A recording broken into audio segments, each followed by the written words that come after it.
Hey all, welcome back to a summary for Ghost of Dishonor.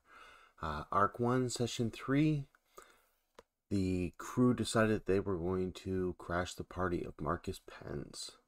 The plan was to infiltrate and deceive him and hopefully find the rest of the statue pieces. As they entered the party in a risky condition, they had invites. One of them was dressed light, blending in with the crowd, Isolt, and the other, Willie, decided he was going to look more like the Help. After some discussion, they managed to map out the first floor, showing 3 rooms that were used for the party, a balcony off to the side of one, a kitchen in the back, and some stairs heading up, guarded by a thug. As Willie explored, he found that the kitchen also contained some of those crates from the warehouse. They were pulling food out of them here and there, but it was also guarded by 2 thugs for some reason. With a quick flashback, Isolde made sure that Willie had the trick cards. He convinced the thugs to a game of poker, in which they left their post. Unfortunately, the one guarding the stairs took it.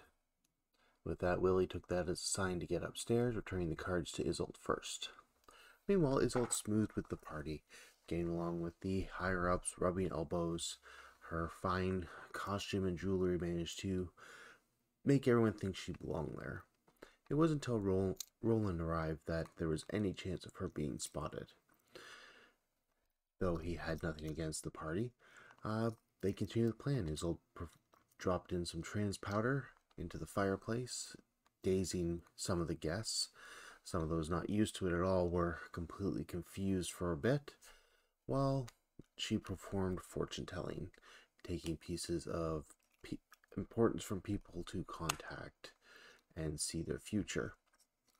Meanwhile, Willie, going upstairs, noticed someone else breaking in on the 2nd floor.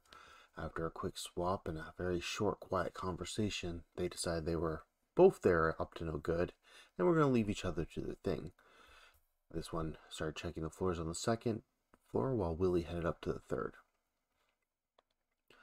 On the 3rd floor, half the doors were locked, but Willie was able to check some of the others, finding an office, a bedroom, and a place for storing some rather large weaponry.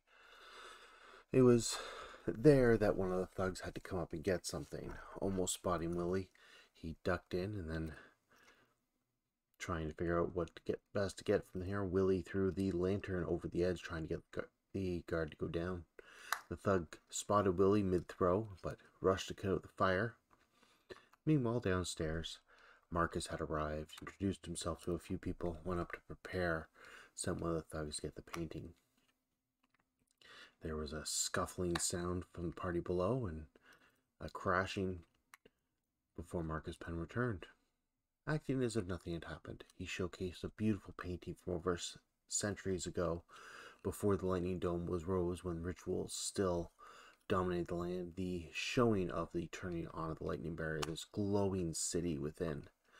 Roland was understandably upset and cast a few glares towards Isolde, who played her part and was confused that it wasn't the statue he was trying to unveil.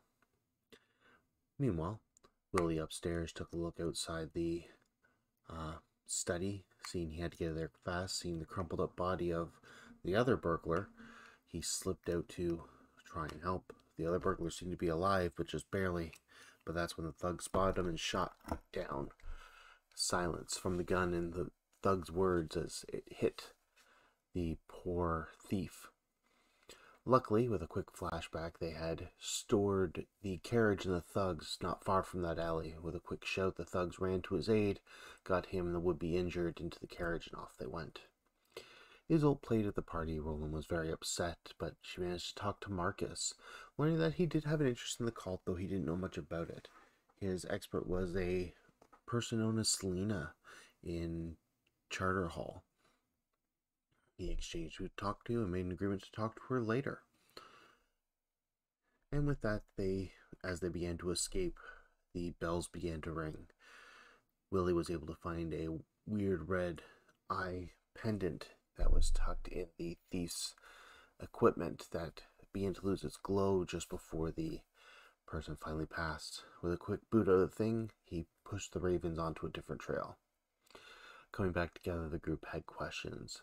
They began to rest up and recover, as well as meet up again with Marcus. A couple days later, Isolde learned that Marcus is trying to oppose the Church of Ecstasy quietly, and that him and Selena are working on things. With that, the crew recovered the best they could and decided they were going to hit where they knew the axle root was stored. Breaking in the top, they caught Marcus Penn and some unknown cultist, it almost looked like, discussing some very strange things in a room with a few bodies under tables.